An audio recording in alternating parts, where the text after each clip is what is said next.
Maraming mga iba't ibang klaseng paraan para mag-commute dito sa Pilipinas tulad ng jeep, ng bus, or ng mga tren. Pero balikan natin ang unang klaseng transportasyon dito sa Pilipinas, ang kalesa. Kaya kasama natin ngayon ng mga kutsero dito sa Intramuros at tuklasin natin ang mga kakaibang racket dito sa Job for All.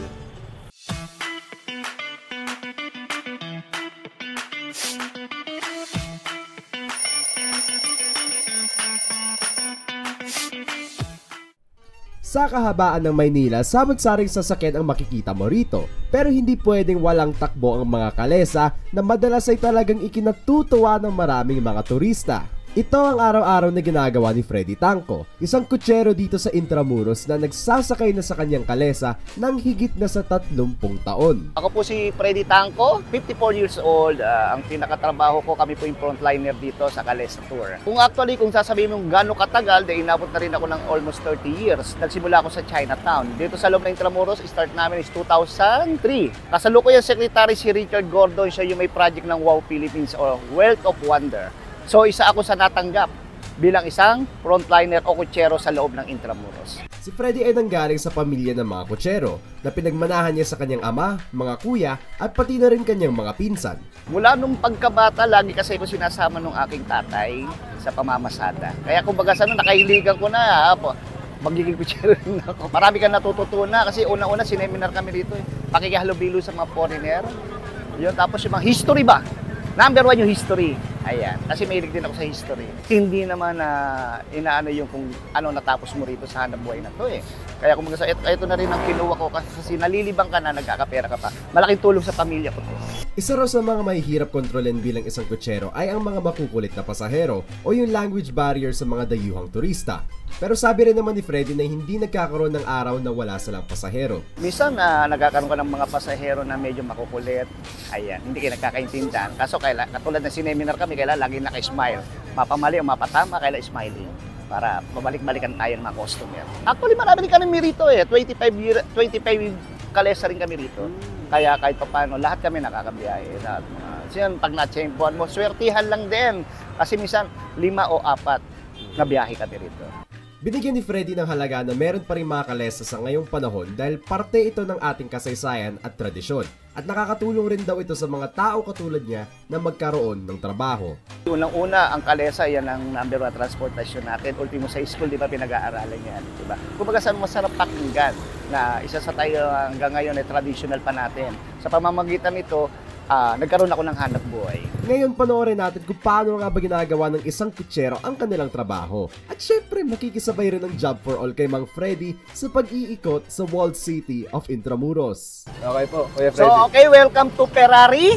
Ferrari? Opo, Ferrari kung tawagin namin to, kaya tuwan-tuwa yung mga ating mga turista, mga Pilipino or balikbayan. Ayan. Reminder ang pangalan ng ating kabayo siya si Rambo. At ang pinaka-apelido niya Tan.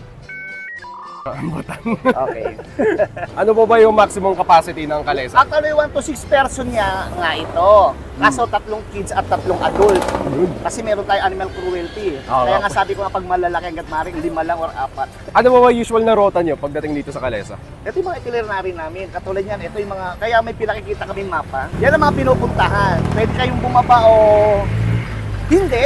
Kasi 30 minutes to 1 hour tour naman yan. Okay. So pag mga regular price namin, ito yung pinaka-rates namin is 1,000, 1 to 6 person. Pag estudyante, PWD, senior citizen, pero kami yung discount at 20% discount. So that's why 800 pesos. Hindi lang basta-bastang taga-maneho ang mga kutsero, kundi isa rin silang tour guide. Ito, baka hindi nyo alam yung fun fact na ito tungkol sa Manila Cathedral galing kay Mang Freddy. Ito sa kaliwaan nyo, nakita yung simbahan na malaking simbahan na yan. Yan po ang First Roman Catholic Church. Yan din ang mother ng lahat ng katolikong simbahan sa buong Pilipinas. Familiar kayo sa tuktok na yon, yung may dome na yung kulay berde? Ano po yun? So ito yung pinaka-sentro ng Manila, kaya yan ang tinatawag nating Kilometer Zero. Or 0 kilometer. Ayun yung tuktok na yan. Ngayon nalipat na sa Luneta. At dahil nga Job for All ito, testingin natin kung kaya nga ba rin natin maging isang kutsero. Ayan. Sige. Ano mo? Ganun-ganun mo lang. Kapag ganun-ganun lang. Ganun-ganun. Huy! Huy! Medyo hilahin mo rin. Hilahin kanan pag kumakaliwa para hindi ka makasagi. Kanan! Hilahin mo konti. Bilis pala nito. Medyo, okay, gets na. Kailan ko control mo. Oo. Hila. Pag kumakaliwa siya, medyo alam mo sasabit ka, kakanan mo ng konti. Hilahin mo lang. Yung kanan lang, huwag mo isasabay yung kaliwa, kanan lang siya. Okay. Aarya mo yung kaliwa, ilay mo yung kanan. Ayun, liko tayo dito sa letras. Masunurin naman po siya. Oo naman. First time ko na magkalesa at na maikot yung buong Intramuros at masaya siyang experience. Highly recommended ko siya kapag magsa-sightseeing ka dito. Pero kapag nais mo naman maging isang kutsero, ang masasabi ko at ni Mang Freddy na ang trabaho na ito ay not for all. Hindi, kasi kanya-kanyang hilig yan eh. Hindi natin masisisi yung iba kung gusto nila o hindi. Kasi katulad ng sinabi ko, mahilig ako sa kabayo. Simulat sa pulpa, bata pa ako talaga. Hilig ko na ang kalesa, kutsero. Pero wag kayo mawala ng pag-asa. Sa mga gusto pa dyan magkutsero, ayun nga 'di ba? If there's a will, there's a way. Kaya naman kung gugustuhin mo, kung talagang andesidido ka sa ganitong trabaho. Kaya mo, lahat naman makakaya eh. Nagsimula naman tayo sa walang alam. Kung balak niyo pumunta dito sa Intramuros, wag na wag niyong kalimutan isa sa mga pinaka-importante parte ng ating kasaysayan, walang iba kundi ang kalesa. Kaya kung nais niyo rin maging kutsero, kung nais niyo rin sumakay ng kabayo, meron kayong hiling sa kabayo, pwede niyo subukan to. Basta meron kayong memorization, meron kayong passion, meron kayong hiling sa pagmamaneho nito. Kaya maraming salamat sa pagsasama sa akin ngayon. Ako si Liam Thomas Recasio. Maraming salamat sa pagsasama sa amin sa pagtutuklas ng mga kakaibang racket dito sa Job for All.